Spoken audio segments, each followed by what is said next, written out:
Hello दोस्तों, क्या हाल है। तारीख आज 31 दिसंबर हो गई। 31 दिसंबर साल का आखिरी दिन शनिवार हो गया, हिंदी तिथि नवमी। और आइए बात करते हैं आज के मुख्य समाचार में देश भर की तमाम बड़ी खबरों पर नजर डालते हैं। देखिए, एक तो कोरोना के बढ़ते माहौल के बीच सरकार ने सभी लोगों को ये हिदायत दी है कि आप नए साल का जश्न घर पर ही मनाएं। घर से बाहर निकलने से हो सके तो बचें। IMD इंडियन मेडिकल एसोसिएशन की तरफ से कोरोना वगैरह को लेकर ये चेतावनी दी गई है। वैसे कोरोना की बात हो रही तो कोरोना का माहौल क्या चल रहा देश और दुनिया में, ये भी देख लेते हैं। देखिए, दुनिया भर में कोरोना का खतरा कितना बढ़ता जा रहा है। चीन में पिछले 24 घंटों के दौरान 9000 मौतें हुई। ये कुछ तस्वीरें देख सकते हैं आप किस तरह से चीन में लाशों का ढेर लगा हुआ है। और इन हालातों के बावजूद भी देखिए चाइना की घिनौनी करतूत कि चीन अभी भी दुनिया भर से डेटा छुपा रहा है। चीनी सरकार असली आंकड़े बता नहीं रही है। दुनिया भर के वैज्ञानिक और एक्सपर्ट्स का ये कहना है कि लीक रिपोर्ट से चीन के हालातों का अंदाजा लगाया जा रहा है। और दोस्तों, चाइना में इन हालातों के बावजूद भी जानकारों का ये कहना है कि अभी भी चीन में कोरोना का पीक नहीं आया। नए साल से जनवरी से तो हालात ये होंगे कि एक दिन में 25,000 तक लोगों की मौतें हो सकती है, क्योंकि चीन जो अभी कोरोना पर लापरवाही कर रहा ना, उसके नतीजे उसे 1-2 महीने बाद देखने को मिलेंगे, जनवरी फरवरी में। वह देखिए, हमारे देश के SGPGI के प्रोफेसर डॉक्टर एबल लॉरेंस का कहना है कि हमारे भारत में चीनी वेरिएंट से भी ज्यादा अमेरिकी वेरिएंट से खतरा है। उनका कहना है कि भारत में भी कोरोना की चौथी लहर आना तय है, लेकिन मारक क्षमता कम रहेगी। भारत में कोरोना की चौथी लहर में मरने वालों का आंकड़ा कम रहेगा।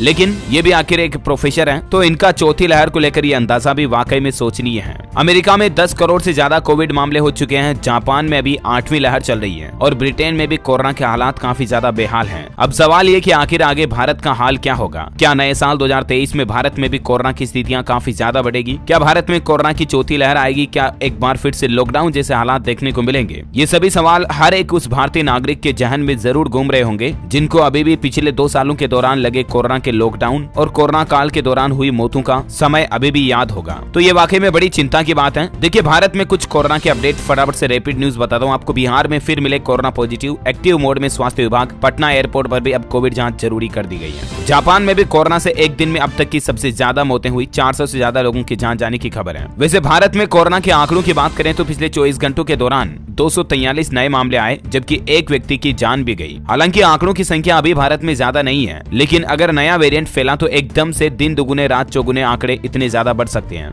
सक्रिय मामले रोजाना बढ़ते जा रहे हैं। अभी 3609 हो गए, जो पहले 3400 तक आ चुके थे। पिछले 24 घंटों के दौरान 2 लाख से भी ज्यादा कोरोना के टेस्ट भी किए गए। अच्छा भाई, देखिए झारखंड राज्य में भी कोरोना पर वार करने के लिए 7 जनवरी से झारखंड के 12 जिलों में RT-PCR लैब से कोरोना की जांच होगी। ये नई पहल शुरू करने जा रही है झारखंड के मुख्यमंत्री हेमंत सोरेन सरकार की तरफ से। और हाल ही में तो आपको पता होगा, हमारे देश में भी सरकार ने नए साल से ये नियम लागू करने की घोषणा की थी कि दुनिया के 6 देशों से बाहर से आने वाले लोगों के लिए अब RT-PCR रिपोर्ट जरूरी होगी। 1 जनवरी 2023 से यानी कल से ही 72 घंटे पुरानी नेगेटिव रिपोर्ट आपको दिखानी पड़ेगी। इस संबंध में स्वास्थ्य मंत्री की दवा कंपनियों के साथ एक मीटिंग भी हुई। तो ऐसे में दोस्तों, 6 देशों से आने वाले यात्रियों के लिए जो ये RT-PCR रिपोर्ट जरूरी होगी ना, इस पर IATA का कहना है कि ये एक निराशाजनक फैसला है। एयर ट्रेवल पर इसका बुरा असर पड़ेगा। हाँ, हो सकता है भले ही एयरलाइंस कंपनियों के बिजनेस में थोड़ा बहुत इसका इफेक्ट देखने को मिले, लेकिन भारत में कोरोना पर कंट्रोल लगाने के लिए वाकई में ये नियम बहुत जरूरी है। वो 6 देश कौन कौन से हैं जिनमें आप देख सकते हैं? चीन, जापान, दक्षिण कोरिया, हांगकांग, थाईलैंड और सिंगापुर। यहाँ से आने वाले यात्रियों को 72 घंटे पुरानी नेगेटिव रिपोर्ट दिखानी ही होगी, तभी आपको एयरपोर्ट पर बोर्डिंग पास मिलेगा। अदरवाइज बोर्डिंग पास भी नहीं दिया जाएगा। सिविल मिनिस्ट्री की तरफ से इस संबंध में एक बार फिर से ये नई गाइडलाइंस जारी कर दी गई है ना। तो ये कुछ कोरोना का माहौल चल रहा। और चलिए अब अपन फटाफट से आज की कुछ और बड़ी खबरें देख लेते हैं। सबसे पहले तो जैसा कि आपको पता होगा, कल से ही नव वर्ष 2023 शुरू होने जा रहा। आप सभी देशवासियों को ढेर सारी हार्दिक शुभकामनाएं। हैप्पी न्यू ईयर 2023 आपके अपने DLS भाई की तरफ से और हमारी संपूर्ण DLS न्यूज टीम की तरफ से भी। अच्छा, अगला अपडेट आ रहा है कि नव वर्ष का सरकार ने भी बड़ा तोहफा दिया है। आम आदमी को न्यू ईयर गिफ्ट दिया गया मोदी सरकार की तरफ से, और कई सारी छोटी बचत स्कीमों पर ब्याज दरों को बढ़ा दिया। 8% तक भी इंटरेस्ट दिया जाएगा अब कई सारी स्मॉल सेविंग स्कीम्स पर, जैसे दोस्तों NSC हो गया, डाकघर सावधि जमा योजना, वरिष्ठ नागरिक बचत योजना वगैरह वगैरह। इस तरह की कई सारी स्मॉल सेविंग स्कीम्स जो है ना, उन पर अब आपको ज्यादा ब्याज मिलेगा। सीनियर सिटीजन सेविंग स्कीम पर तो 8% और मंथली इनकम स्कीम पर आपको 7.1% इंटरेस्ट मिलेगा। और भी आप इस टेबल में देख सकते हैं कि किस स्कीम पर कितना ज्यादा ब्याज मिलेगा। पुरानी ब्याज दरें क्या थी और नई ब्याज दरें कितनी बढ़ा दी गई है, क्योंकि अभी मैं एक एक को बोल नहीं सकता। आप थोड़ा सा वीडियो को पॉज करके देख लीजिएगा, है ना। तो ये केंद्र सरकार की तरफ से न्यू ईयर का वाकई में बहुत अच्छा गिफ्ट दिया गया है। वैसे कल आपको पता होगा, हमारे देश के प्रधानमंत्री नरेंद्र मोदी की माता श्री हीराबेन का निधन हो गया। हम सभी की तरफ से भी PM की माता श्री के लिए भावपूर्ण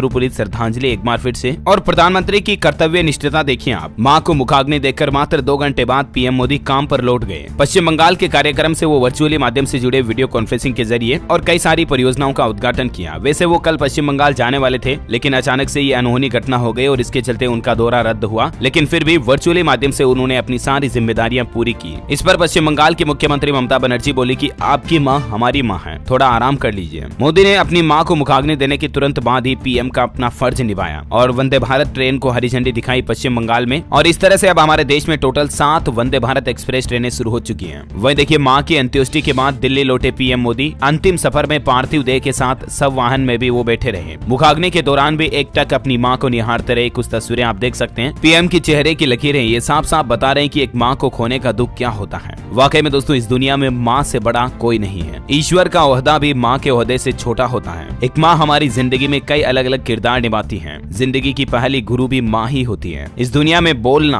खुद के पैरों पर खड़ा होना, डगमगाते हुए चलना सीखना, सब कुछ मां के सानिध्य में ही होता है। मां इस शब्द पर जितना बोले उतना कम है। प्रधानमंत्री ने अंतिम प्रणाम किया, अपनी मां को अर्थी को कंधा दिया और मां के आखिरी सफर पर काफी भावुक नजर आए। अब मैं भी भावनाओं में कुछ ज्यादा ही बह रहा हूँ। चलिए आगे बढ़ते दोस्तों खबरों की तरफ। देखिए, राजधानी दिल्ली एनसीआर में फिर से प्रदूषण का खतरा बढ़ रहा है और इसके बाद सरकार ने ग्रेप 3 वापस लागू कर दिया और अब दिल्ली में निर्माण और तोड़फोड़ के कार्यों पर वापस रोक लग चुकी है। ग्रेप के तीसरे चरण के दौरान निर्माण के साथ साथ खनन पर भी रोक रहेगी। अच्छा, इंडियन रेलवे की एक नई पहल देखिए दोस्तों, अब पालतू जानवर के साथ आप आसानी से सफर कर पाएंगे। दरअसल रेलवे एक नई सुविधा शुरू करने जा रहा है। अब रेलवे ट्रेन के अंदर आपको अलग से कोच मिलेगा आपके स्पेशल डॉग के लिए। रेलवे अलग बॉक्स बनाने जा रहा, यहाँ तक कि यात्रा के दौरान आपके पालतू पेट की गार्ड निगरानी भी करेगा। अच्छा, कल ही एक और बड़ी दुखद घटना देखने को मिली क्रिकेट जगत से। आपको पता होगा, ऋषभ पंत का कार एक्सीडेंट हो गया था। प्रधानमंत्री नरेंद्र मोदी ने ऋषभ पंत की मां से बातचीत भी की और क्रिकेटर के स्वास्थ्य का हालचाल जाना। अस्पताल ने भी बुलेटिन जारी करते हुए कहा कि ऋषभ पंत की हालत पहले से काफी बेहतर है। भारतीय क्रिकेटर ऋषभ पंत दिल्ली देहरादून हाईवे पर अपनी खुद की कार से जा रहे थे, तभी रेलिंग से टकराने के बाद उनकी कार में आग लग जाती है, जिसमें वो काफी जल भी जाते हैं। कार की ये तस्वीरें देखकर आप अंदाजा लगा सकते हैं कि कितना भयानक एक्सीडेंट होगा। गनीमत रही कि वो कार से खिड़की का शीशा तोड़कर बाहर निकलने में कामयाब हो पाए। उनको मैक्स अस्पताल में भर्ती कराया गया है। ये तस्वीरें आप देख सकते हैं। हम जल्द उनके स्वस्थ होने की कामना करते हैं। वैसे एक्सपर्ट्स का तो ये भी कहना है कि विकेट कीपिंग में घुटना, टखना और कलाई काफी अहम है और वहीं 3 जगहों पर ऋषभ पंत को चोटें आई हैं। तो हो सकता है कि उनको अब क्रिकेट खेलने में भी वापस कुछ समय के लिए दिक्कत हो सकती है। मुश्किल तो खैर होगी ही, लेकिन हम सभी जल्द उनके स्वस्थ होने की कामना करते हैं और हम उनके एक्साइटेड क्रिकेट मैच को देखने के लिए भी उत्साहित हैं। राइट, अगला अपडेट आ रहा, नए साल से तिहाड़ जेल में कैदी पढ़ेंगे भगवत गीता। जीवन सुधारने के लिए उनको संकल्प भी दिया जाएगा। अच्छा, वैसे सरकार ने रोड एक्सीडेंट का आंकड़ा जारी किया कि सीट बेल्ट न पहनने के चलते पिछले साल 16,000 लोगों की मौत हुई और ऐसे में भारत में रोड एक्सीडेंट की रोजाना बढ़ती इन घटनाओं को लेकर सरकार ने नया नियम लागू कर दिया। अब सीट बेल्ट न पहनने वालों पर 1,000 रुपए का जुर्माना लगाया जाएगा। अच्छा, वही खबर है कि दोस्तों, बढ़ते प्रदूषण को देखते हुए दिल्ली सरकार BS3 पेट्रोल और BS4 डीजल वाहनों पर रोक लगाने का विचार कर सकती है नए साल 2023 में। छत्तीसगढ़ सरकार का बड़ा फैसला देखिए, बहाल करेंगे पुरानी पेंशन योजना। जी हाँ, छत्तीसगढ़ के मुख्यमंत्री भूपेश बघेल सरकार की तरफ से कैबिनेट की बैठक में यह बड़ा फैसला लिया गया। छत्तीसगढ़ राज्य में पुरानी पेंशन स्कीम को वापस शुरू करने जा रही है सरकार। अच्छा, अगला अपडेट है, हरियाणा राज्य में सर्दी की छुट्टियों का ऐलान। 1 से 15 जनवरी तक स्कूलों में विंटर हॉलीडेज रहेगी। 10वीं और 12वीं बोर्ड परीक्षार्थियों की कुछ एक्स्ट्रा क्लासेस लगेगी। हालांकि ये जो सर्दी की छुट्टियां रहेगी, ये 10वीं और 12वीं बोर्ड परीक्षार्थियों के लिए नहीं होगी। उन्हें एक्स्ट्रा क्लास के लिए सुबह 10 से दोपहर 2 बजे तक स्कूल भी आना होगा। इस संबंध में राज्य सरकार का नोटिस भी आप देख सकते हैं। अच्छा, वैसे कल ही पीएम मोदी का कार्यक्रम हो रहा था ना वर्चुअली रूप से पश्चिम बंगाल में। इस दौरान वहां बैठे लोगों ने जय श्री राम के नारे लगाए भीड़ में, तो इससे पश्चिम बंगाल की मुख्यमंत्री ममता बनर्जी भड़क गई। उन्होंने मंच भी छोड़ दिया। ये कुछ तस्वीरें आप देख सकते हैं। पीएम के कार्यक्रम में मंच पर बैठने से भी इनकार कर दिया। दर्शक दीर्घा में जाकर बैठ गई और इस घटना पर केंद्रीय मंत्री अश्विनी वैष्णव बोले कि जय श्री राम का नारा इतना गंभीर मुद्दा भी तो नहीं है कि बंगाल के मुख्यमंत्री नाराज हो जाए। अच्छा, दिल्ली में स्कूलों को लेकर एक और नया नियम आ रहा कि प्राइवेट स्कूलों के 25% सीटों पर अब EWS कोटे के बच्चों का नर्सरी में दाखिला देना अनिवार्य होगा। ज्यादा जानकारी देख सकते हैं आप इस नियम के बारे में। अच्छा, टेक्नोलॉजी से खबर आ रही कि गूगल भी अब यूजर्स को देगा स्पैम कॉल की जानकारी, मतलब ट्रू कॉलर की तरह स्पैम कॉल अलर्ट देगा। और इसके अलावा भी गूगल एक नया ऐप लाया जिसका नाम है गूगल वेज ऐप। और ये ऐप आपको खतरनाक सड़कों की जानकारी देगा। मतलब आप जिस तरह से गूगल मैप में रूट के जरिए पता लगा पाओगे कि इस रूट पर सड़कें कितनी खराब हैं, गूगल अपनी वेज ऐप के जरिए ये नया फीचर लेकर आई है ना। और अगला अपडेट आ रहा है कि अब यूरोप में भी QR कोड के जरिए कर सकेंगे पेमेंट। NPCI इस तरह का प्लान बना रहा। अच्छा, आधार कार्ड को लेकर सरकार ने चेतावनी दी है और उदय का कहना है कि अगर इस्तेमाल करते समय नहीं किया ये काम तो आपके साथ भी फर्जीवाड़ा धोखाधड़ी हो सकती है। दरअसल दरअसल उदय का कहना है कि आधार का उपयोग करते समय सतर्क रहें और इसके डिटेल, बैंक खाता, पेन या पासपोर्ट आदि जानकारियों को संभाल कर रखें, क्योंकि आए दिन आजकल साइबर फ्रॉड काफी ज्यादा बढ़ रहे हैं। और इसी को लेकर उदय ने एक बार फिर से लोगों को आगाह किया कि पब्लिक प्लेसेज पर आप अपना आधार कार्ड या इसकी फोटोकॉपी वगैरह भी ना छोड़ें, क्योंकि इससे भी आपके साथ बड़ी धोखाधड़ी, फर्जीवाड़ा हो सकता है। वह देखिए, हिमाचल प्रदेश में लाखों परिवारों को नववर्ष का तोहफा आटा चावल का मिलेगा अतिरिक्त कोटा। दरअसल हिमाचल प्रदेश में राशन कार्ड धारकों को अब 13 किलो आटा और 6 किलो चावल मिल रहा। अभी इसकी जगह पर 13.5 किलो आटा मिलेगा और 7 किलो चावल मिलेगा। नववर्ष 2023 से ही हिमाचल प्रदेश में लोगों को राशन में ये एक्स्ट्रा फायदा होगा। वैसे हिमाचल में 4 जनवरी 2023 को हिमाचल प्रदेश की 14वीं विधानसभा का पहला सत्र भी आयोजित होगा।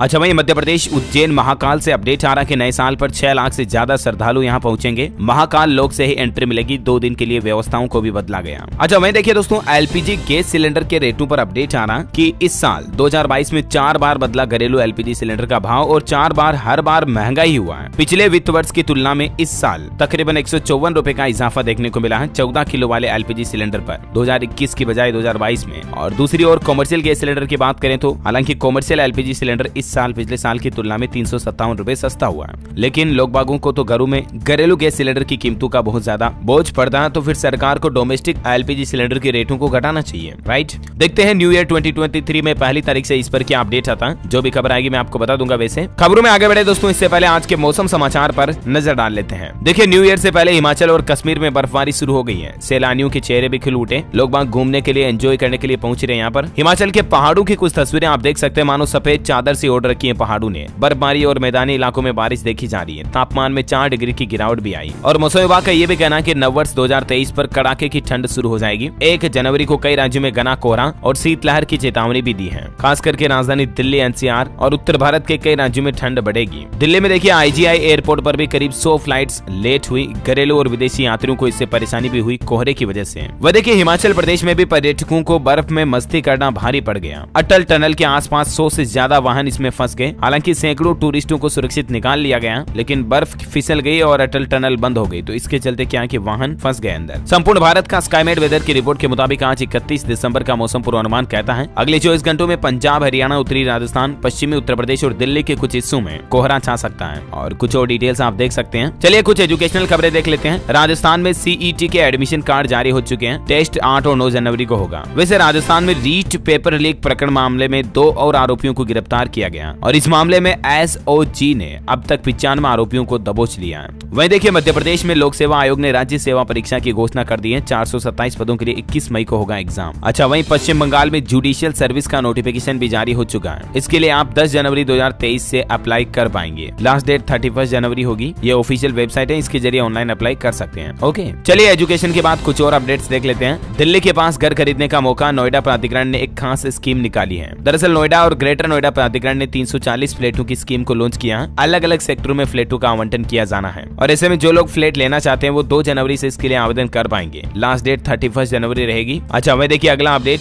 150 बैंक खाते खुलवाकर लगभग 5 करोड़ रुपए की हेराफेरी की और अब क्राइम ब्रांच इस मामले की जांच करेगी। दरअसल महज एक 22 साल के युवक ने धोखे से कई लोगों के बैंक खाते खुलवाए और उनमें पता नहीं क्या 2 नंबरी काम किए, जिनसे कि उनमें 5 करोड़ से ज्यादा का ट्रांजैक्शन घुमा दिया। हर्ष नाम के इस 22 साल के लड़के को गिरफ्तार कर लिया गया। और इस तरह से आप भी कोई जबरदस्ती आपसे बैंक खाता खुलवाने की कहें तो कभी ना खुलवाएं, क्योंकि आपके खाते का गलत इस्तेमाल हो सकता है ना। अच्छा, फाइनली एनडीटीवी के मालिक बन चुके हैं गौतम अडानी और अब उनकी हिस्सेदारी एनडीटीवी में 37.44 हो गई है। अच्छा, मुख्यमंत्री योगी आदित्यनाथ का एक बड़ा फैसला देखिए, मृतक आश्रित कोटे में नियुक्ति को लेकर एक नया आदेश जारी किया है। अब मृतक आश्रित कोटे पर अनुकंपा के आधार पर नौकरी पाने वालों को टाइपिंग की परीक्षा पास नहीं करने पर डिमोट किया जाएगा, यानी कि नई नियुक्ति दी जाएगी। और टाइपिंग परीक्षा पास नहीं करने वाले लोगों को चतुर्थ श्रेणी के पद पर नियुक्त किया जाएगा। मतलब कि अनुकंपा नियुक्ति को लेकर योगी सरकार ने यह नया नियम बना दिया। अच्छा, राजस्थान में अब डिजिटल तरीके से दिखेगा रनवे। मौसम विभाग ने स्थापित किया आरवीआर उपकरण, पायलटों को मिलेगी सुविधा। जयपुर एयरपोर्ट विकल्प के तौर पर यह राजस्थान सरकार की नई पहल है। अच्छा भाई दोस्तों, एक भारतीय टेक कंपनी की नई पहल देखिए आप। छुट्टी के दिन सहकर्मियों को परेशान करने पर कर्मचारियों पर अब 1 लाख का जुर्माना लगाया जाएगा। दरअसल ड्रीम 11 कंपनी का नाम आपने सुना होगा, उसने ये कर्मचारियों के लिए नई पॉलिसी लाई है। छुट्टी के दिन भी ड्रीम 11 के कर्मचारियों को आप डिस्टर्ब नहीं कर पाएंगे। वहीं मध्य प्रदेश इंदौर में 3 दिन योग करेंगे एनआरआई। अब स्वस्थ इंदौर सीएम की पहल पर 75 ट्रेनर्स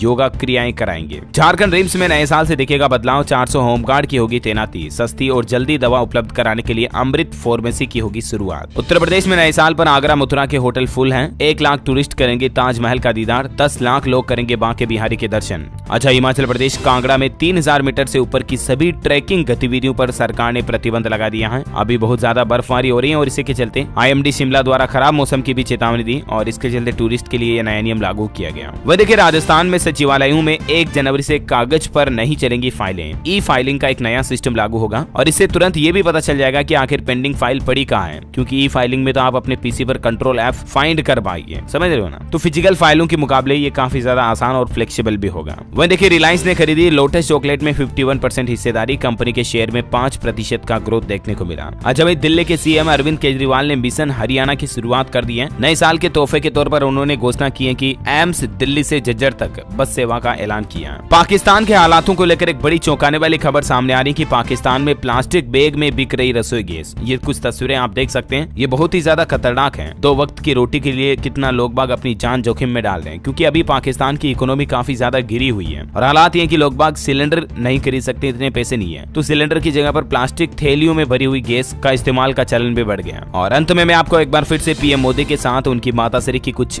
यादें, तस्वीरें दिखाना चाहूंगा। देख सकते हैं आप किस तरह से माँ के पैर धोकर आंखों में पानी लगाया। माँ ने हर बार अपने हाथ से PM को खाना भी खिलाया जब भी वो उनसे मिलने गए। एक माँ और एक बेटे का प्यार वाकई में अनोखा होता है। ईश्वर इन दिवंगत आत्मा को अपनी हृदय की गहराइयों में जगह दे, हम सब की यही प्रे है। और माँ के लिए एक लाइक जरूर बनता है। एक लाइक करके कमेंट बॉक्स में ओम शांति जरूर लिखिएगा। आज माइंड क्विज क्वेश्चन भी नहीं दे रहा हूँ आपको, कमेंट में ओम शांति लिखना है। और हाँ, आपको एक और बात बताना चाहूंगा, 1 जनवरी 2023 कल से ही हमारे देश में कई सारे नए नियम भी लागू होने जा रहे हैं। इसके रिगार्डिंग मैंने कल शाम को DLS न्यूज के ऊपर एक कंप्लेंट्स वीडियो डाल दिया, 10 मिनट, बस ओनली 10 मिनट निकाल करके इस वीडियो को जरूर देखिएगा। मैं आपको पर्सनली रिकमेंडेड कर रहा हूँ, ये वीडियो जरूर देखिएगा। 2023 में नए साल की शुरुआत से पहले आप मुझे अपने 10 मिनट दीजिए। मैं आपसे प्रॉमिस करता हूँ, वादा करता हूँ, आपको इस वीडियो में 10 मिनट से कई हजार गुना ज्यादा वर्थ मिलेगी। गाड़ी वाहन से लेकर मोबाइल फोन, आधार कार्ड, बैंक खाता, पेंशन, स्टूडेंट्स, व्हाट्सएप समेत कई सारे लगभग 23 से 25 ऐसे बड़े बदलाव और नए नियम हैं जो आम आदमी को जरूर जानने चाहिए। तो उन सबका पूरा कंप्लेंट्स मैंने इसमें डाल दिया है, जरूर चेक कीजिएगा। जब भी टाइम मिले, अभी या शाम को, जब भी आपको टाइम मिले, इस वीडियो को जरूर देखिएगा ना। और दोस्तों, आप बातें चीतें काफी हो गई, मैं आपसे विदा लेना चाहूंगा। इस वीडियो को लाइक और शेयर जरूर कर दीजिएगा और DLS न्यूज चैनल को सब्सक्राइब नहीं किया तो कर लीजिएगा। आपको ऐसे ही काम की और इन्फॉर्मेटिव जानकारियां नव वर्ष 2023 में भी और अच्छे तरीके से लाने की कोशिश करता रहूंगा इस चैनल के माध्यम से। अगेन आप सभी को हैप्पी न्यू ईयर 2023। जय हिंद, जय भारत, वंदे मातरम।